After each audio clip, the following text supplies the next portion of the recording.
My name's Levi Carson. I'm Nez Perce Indian, born right here in the area, and lived here all my life except for the few years I was in the military and did different stints with fisheries through about 40 years, ever since their fisheries started in the Nez Perce Reservation area. I don't remember not having a fishing pole in my hand. I think I got my first steelhead when I was 6. My grandfather, being raised over in the Willowas, his mom is a sister of Chief Joseph and Ollicut, which were the sons of Tuyakaka's old man Joseph, which was part Cayuse and Nez Perce.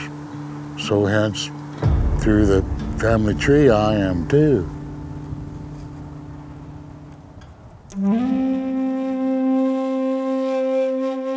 The history of it, like I say, is it's horsetail string braided up in a bone with a feather on it. You can take those tule fibers, that big old long tule grass that Indians make their mats and houses and mats on it. You can strip that fine enough and braid that, and you got a fly line. Or horsetail, they'd blend them. Put horsetail in there and incorporate it in there to where it's pretty tough. But a little piece of bone, might even be a chicken bone or something with that. But anyway, they just tie a little bunch of horse mane on there and make it grabby, flip it out there, and you got your Indian skater, you know. And I watched my old uncles catch fish with those. This is just looking down the tube through Indian eyes. Here, look down the tube.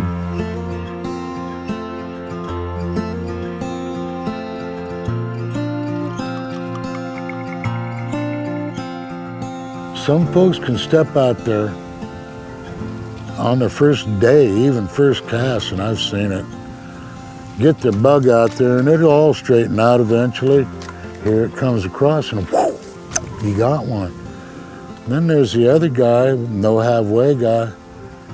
He's been over here 3 seasons in a row and is not really sure if he's even had one on yet, you know, because this is known to be the river of 1,000 casts before you can, and some people will testify to that phrase being true. Luckily, I am not one of those. Yeah.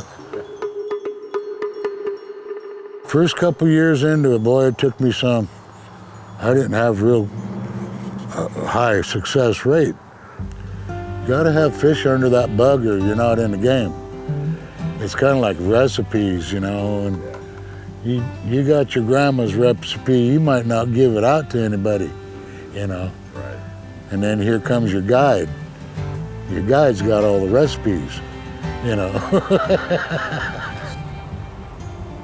I've watched people do some nutty shit before they get in the river. Yeah. You know, have ceremonies, rituals and stuff. And it usually starts out with a cup of coffee and a little decent snack for breakfast, get you rolling. Because this steelhead, and I don't care if it's a one-handed rod or even a gear rod, it gets vigorous, you know. Especially the span, because you're steady firing that line out there and stumbling around in those rocks where the fish do grab, you know. The harder work comes in when the rocks get bigger, and you got to start climbing over stuff and stumbling around more. But those are the grabby response, because them steelhead getting them little cracks and behind everything, you know. There's days that it's so crappy out here and rain, wind blowing, or even snowing, sleeting. Those are sometimes really good days for fishing, and that's what tests your grit. You know, that's how you gauge how tough you are and how bad you have the wanna. Because if you don't got the wanna, you're in the wrong game. And this is just stuff I learned from my granddad, hearing it so many years, you know, and She says, if they're going to play with them fish, they need to probably put them back in the river so they can maybe play with them later. Because if they keep everyone they catch, and I've seen old pictures with damn teepee pole with a dozen or 15 steelhead on a stick and a couple guys or 4 guys holding up all them fish. You figure if every 4 guys come to this river and did that, it wouldn't be long at all and there wouldn't be any fish. You know, the more people you got here, the more money it's creating all these little shops and gas stations and restaurants and the fly shop and all that. But, you know, it's a big trade out, man. Yeah. I'd rather have fish in the river and be able to have a fish to eat once in a while and then have fish to catch, because, man, that is such a pure adrenaline that you get from hooking up a big old toad steelhead of ripping down river with your bud, you know, and that's, you can never repeat that moment. Right, once in a lifetime. Once in a lifetime you catch that first fish. It don't get better than that. Yeah. But as it is, you try to keep emulating it, and that's why you keep fishing. From time to time, you get that same feeling back, you know. About every time you get a grab and your line starts ripping off your reel, it comes back. Maybe not as memorable, because that first one is. Yeah, there's a lot of memorable fish. Sometimes the magic works and it all comes together.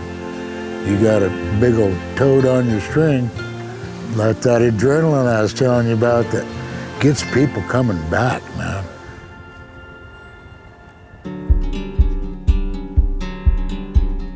Long as you can straighten out a string and it works for you, roll with it, man, you know.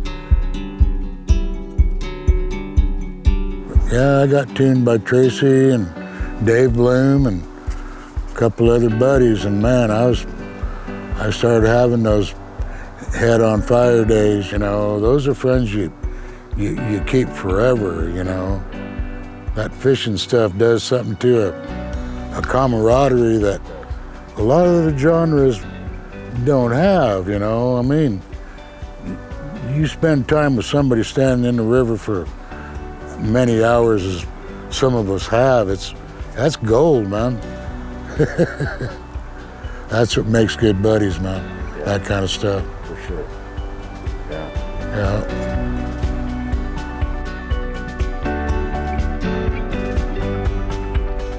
Yeah. She could be out there dancing by herself. Somebody's going to jump out there and dance with her.